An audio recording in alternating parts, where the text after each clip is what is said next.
Hello, this is Laserbolt, and welcome to today's video, guys. The wait is finally over, and we are getting closer and closer to the release of New World. But before we actually get close to the release, we're going to be having a closed beta and an open beta, and we're going to be talking about everything you need to know, not only about the beta, but actually all the changes that have occurred from the alpha to the current release of the game. So if all of this sounds like something you're definitely interested, a like would be greatly appreciated, and let's talk about New World. So as you guys may know, New World has been one of the most kind of ambitious games from Amazon Games, and we are almost at the cusp of actually being able to get our hands on the game. But before the game releases on August the 31st, we're getting a chance to actually play the game early based on the new closed beta and the new open beta. So one of the biggest questions you might have is, Laser, tell me, when can I actually play this beta?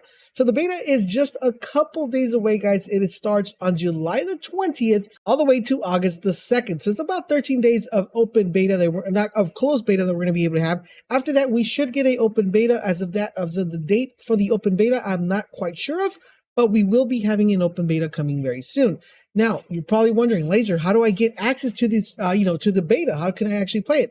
Well, there's actually 3 ways that you're able to obtain access to the beta. Number 1 is by going to the link I'm going to leave down below in the description and, signing up as a tester. This is not a guaranteed access, but this is a possibility of you being able to play the game.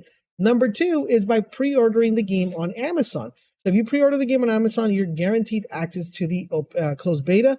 And if you pre-order on Steam, which is the 3rd way, you get access to the game, which will automatically show up in your library. So you'll get access to that closed beta if you guys are trying to play the game before it releases. Now, this game has taken a huge swing, like a pendulum, in changes of the game from when it was priorly announced and when the alpha, because the community has been providing a ton of feedback and they've actually made a couple changes. So you guys are probably wondering, Laser, what does the game play like? What's the difference, right? So at its core, the game is an MMO, but it does have a lot of different components that it's borrowed from other games to make the game more engaging, like its crafting system, or its PvP, its PVE, its dungeon system, and we're going to cover all that in today's video. The game is divided into 12 zones when you actually look at the map. And character progression is extremely important at its core. Now, the max level for your character in New World is going to go all the way up to level 60. And the question you might be asking is, Laser, how do I get all the way to level 60? Of course, we'll have guides as we progress throughout the game, but I want to give you guys a better understanding of things that you're going to probably be able to do in the game when the game releases. Number 1, there's going to be 4 different things that you're able to do within the game that's going to help you earn XP to level up your character to level 60. Number 1, you're going to want to do the main story missions. So that's the main story quest. Now, one thing I want to let you guys know about the main story quest is that these missions don't automatically unlock. Now, when I mean that is that if you complete a story mission, it doesn't mean that you're going to be able to go to chapter number 2 and then chapter number 3. You actually have to level up to hit that chapter, that 2nd chapter, and that is where the other options come available for you to earn XP. Because apart from the main story mission, there are side missions that you're able to complete that are very similar to, any other game you might have played. And these side missions are found within settlements, which you can find within the map. Now, apart from the side missions, there are also town projects. Now, these town projects are extremely important because these are going to help you exponentially when it comes to crafting your gear and also earning XP. Now, these are very diverse and they give you multiple ways of actually earning that XP and doing different objectives in the world, like maybe gathering, they tell you go gather some trees, go kill this animal. Very similar to Assassin's Creed Valhalla, where it tells you to, when you go to your settlement and it sends you out to bounties. It's very similar to that. The other option we have is called faction missions. Now, these might be a little bit different from you guys because from other games. Now, faction missions are extremely important because those are going to give you a ton of XP. And in addition to that, you're only going to be able to unlock these at level 10. Now, keep in mind, you won't have access to the faction missions at the start. You actually have to hit level 10 of your character to be able to unlock those. Now that you know how to actually level your character to level 60, let's talk about the gear you're going to need in order to do so. Now, for the gear, guys, we have an option of 2 weapon slots, so you're able to equip 2 weapons at a time. And you have an option of 5 different sets of items or apparels that you're able to equip within your character. Now, these particular characters are going to be given the option to decide, what type of armor they want and what type of rarity. So there's common, uncommon, rare, and epic. Now, if you guys, I do want to go ahead and reference a little bit to Assassin's Creed Valhalla if you have played that. It's very similar, though, of course, the higher rarity, the more options and slots you have for that armor set that are going to boost some sort of ability that you might have as a character. In addition to that, the armor does come with different stats as far as weight values. It comes with light, medium, and heavy. Now, these three particular stats will provide different attributes or different abilities or different skill sets or benefits for equipping certain items. So, for example, the light one will give you 20% more damage. The medium armor and the heavy armor will also have their own particular stats that are going to benefit you on your playstyle. Now, as far as the weapons you're going to be having a chance to choose from are the following. You have the Warhammer, the Great Axe, the Life Staff, a sword, a reaper, a spear, a hatchet, a bow, a musket, ice gauntlet, and a shield. Speaking of the shield, guys, the shield is a very interesting one because you don't have dual wielding weapons in this game at the current moment. But when you actually equip a shield, you can only carry one particular weapon. You're not going to be able to do like two axes or not two axes. I mean, like have a battle axe and have a life staff and have a shield. So you're going to have to decide which way you want to play. So if you do decide to pick up a shield, it's going to be counting as a particular weapon when you're actually using it. Now that you understand the gear and how that works, let's talk about the character classes and how those actually work. So the character classes are pretty interesting, and currently in this game, there is no set class for the game. So it's not like if you pick this character, you're this particular class. The way this game actually works is that your armor and your gear actually decide what type of class you want to be. So if you want to be tanky, you could be tanky, and that's going to be determined on what type of armor you put on. And if it's heavy, is it light? So you're not tied down to a specific character being kind of telling you what class you are. What you get to decide to pick any character you want, but your armor and your gear will determine what type of class you actually have. Now, with that being said, you're also going to be giving attribute points for each character that you have, and these are also going to be swaying on what type of class you will be playing in the game. Now, the character's progression system, the way it works, is that each time you level up, you're going to be given an attribute point, and you're going to be able to spend these attribute points in these 5 categories: in strength, dexterity, intelligence, focus, and constitution.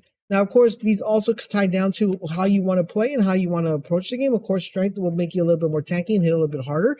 Dexterity is going to give you a little bit more speed. Intelligence is going to give you benefits when it comes to using magical potions. Focus is going to give you a little bit more when it comes to the whole crafting system. And Constitution is going to give you just a tad bit more health. So it's all going to boil down to exactly how you want to play the game and how you want to approach it and what type of classes you want to be. Of course, we will have videos here breaking down each individual class where to spend your points. Now, speaking of character progression and spending points, I do want to let you guys know that there is a caveat to this character progression, because just like any other game, one of my biggest, like my pet peeves is when they don't let you reset your character progression, right? Like you say you want to spend so many points on strength and you're like, man, I really made a mistake and I want to reset it. There are certain games that don't allow you to do that. This game will actually allow you to do that, but it comes with a price. The first time you reset your character, you'll be able to reset it until you hit level 20. So basically from level 20 and down, you're able to change your attribute points and reset that at no cost. Once you pass level 20 on your character, you're going to have to use a currency that is used to the game called gold, which will allow you to reset your character's attributes. Now, every time you reset your character's attributes, the price of gold will go up. So let's say for one time, I changed my mind. It's like, I don't think I like this class. Let me reset. So it costs 50 gold. So that next time I want to go ahead and reset it, it's going to be 100 and so forth and so forth. So if you guys are planning to be changing your builds up a lot, make sure you guys have enough gold. Of course, we'll probably have a guide on how to farm gold so you guys won't be running into that problem. Now, one thing I did want to mention that I'm not going to be diving too much into because this video is going to be very long is weapon mastery. And these are actually attributes that you're able to pick up for weapons that allow you to customize your weapons even further and give you guys a different playstyle. We'll talk about that in a separate video. Now, the last thing I want to kind of talk about is the different game modes that you're able to engage in this game, because this game does have a PvP and a PvE focus. Now, granted, you're going to be able to opt out if you don't want to play PvP and you just want to play PvE, or you could play PvE and PvP, both at the same time. So let's talk about what we have, because there are some changes from what was, prior to the game being released and when it was in an alpha stage. Now, for PvP, we have duels, which is a 1v1. So if you want to fight someone 1v1, you're actually able to fight a person, right? We have another one called Outpost Rush, which is a 4-player kind of multiplayer game where it puts a team of 20 versus another team of 20, and you guys just pretty much outposted out there. And then we have another one called War. Now this is 100 versus 100, and War is pretty interesting because that one's going to involve you being able to go to the website and see when these wars are about to start, and you're able to engage in these war events. So you guys can claim back an outpost or a faction and do it that way. So factions are extremely important, and we'll cover that after we cover the game modes. Now for PVE, like me, I love me some PVE. There are some really cool options here that we're able to play. And the first one is a dungeon. Now, one thing I do want to reiterate for this one, these are mostly all capped for 5 players. So, you know, the game is meant for you to be playing with 5 people. But Dungeons is a 5-man expedition that there's a total of 6 of them that are currently available within the game that would allow you to explore different dungeons and collect different sets of loots. So these are going to be kind of your main bread and butter to explore with your team. There is another one this is the one that's gotten a little bit of a tweak from the alpha stage because it wasn't that engaging. Now that is the arena modes, and the arena modes are found throughout the world. They're pretty much like lost sectors if you ever played Destiny, and you're able to find these throughout the world. But in order for you able to access these arenas, you're going to need a key, and every time you use that key, you lose that key. And if you want to go into this arena, got to be prepared because the guy you're going to be fighting or the boss you're going to be fighting is going to be a very hard hitter. So don't go into this area unless you're prepared to actually take this out. And one interesting thing about the arenas is these actually award you legendaries, which are extremely important in the game. So make sure you guys come equipped and ready to battle within the arena. The next one we have is called Corrupted Breachers. Now these are pretty much enemies that are in the world, and these are enemies that are corrupted. So there's going to be a little green mist surrounding them. That if you go into that mist, you're going to be like dying, right? So you want to make sure you kill these beasts and either, you know, kind of kite them out of the misty area where they're at, or you're going to want to kill them as quickly as you possibly can. And the last one we have is called Invasion, and this is going to be a 50-player event. There's another scheduled event that you're actually going to have to look into either the game or within the website to see at what time these are going to be taking place so you can participate in them. Now, the last thing I want to talk about, and we're not going to go too much into detail, which are the factions, because we'll have a separate video about the factions. Factions are extremely important in the game, and they are going to be one of the most interesting choices you make, because at level 10, you're going to have to decide what faction you want to go with. Now, there are a total of 3 different factions. We have the Covenant, the Syndicate, and the Marauders. Now let's take a look at them individually. So the Covenant could be probably considered a fanatic group that aims to purge heretics, and the group's ultimate goal is to cleanse the world of wrongdoers according to their vision and make it fit for their more holy standards. Then we have the Syndicate. The Syndicate are on the mission of their own, aiming to unravel all the forbidden knowledge around the world to ultimately start a new age of enlightenment. And then we have the Marauders. Now the Marauders are essentially a military group that's looking to form a new and free nation for the strong. So it's pretty much boiling down to a religious cult, an Illuminati cult, and a military cult, right? So that's what we have as far as different factions that you're able to pick. Now, the reason why this is extremely important to decide which faction you actually decide to align with is because when you're playing as a team, you can only play with people who are in your faction. So let's say I have a group of friends, and one of my friends wants to be a Syndicate, and my other friend wants to be a Covenant. And when we want to play with each other, we won't be able to play with each other because we're going to be at war with each other. So we're going to have to decide that we are within the same faction to be able to participate and play together. So it's going to be a very important option to decide. Now, I know you guys are thinking, Laser, once I pick a faction, can I leave a faction? And yes, you can. You'll be able to leave a faction, but it's going to be time gated. I believe they said it was 120 days that you have to actually change the faction. So it's going to allow you to change it, but you're going to be time gated to when you're able to change that faction. Now, another important aspect of picking out factions is that each faction will offer its own specialized equipment to players as they will rise in the ranks of the faction, and meaning there will be slightly difference between all of them when it comes to gameplay and style. So, of course, each faction will have its own benefit. And like I said, I'll have a more extensive video going over factions so you can make a better decision of the ones you want to have. Now, some of you guys just might choose a faction based on aesthetics. Some of you choose the faction based on beliefs.